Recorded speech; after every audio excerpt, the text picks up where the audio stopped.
રાજુલા, ખાંભા, જાફરાબાદ તાલુકામાં વરસાદથી ખેડૂતોના પાકમાં વ્યાપક નુકસાન. ટીંબી ગામની સ્થાનિક નદી બે કાંઠે.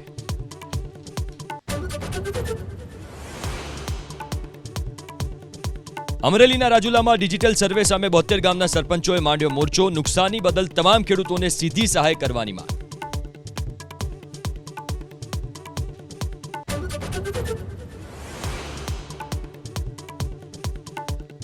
અમદાવાદમાં દવાની બોટલની આડમાં દારૂની હેરાફેરીનો પર્દાફાશ. 5520 નંગ દારૂ અને બિયર સાથે ટ્રક ઝડપાયો. 2 સકંજામાં.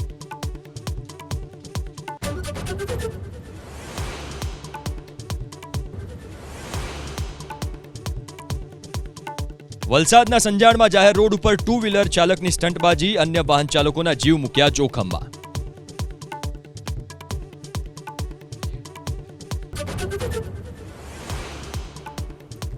ખરાબ હવામાનને કારણે ગિરનારની લીલી પરિક્રમા સ્થગિત કરાઈ. સાધુ સંતો સહિતની ઉપસ્થિતિમાં સર્વાનુમતે નિર્ણય લેવાયો. વરસાદને પાર કારણે પરિક્રમાનો રૂટ અત્યંત ખરાબ.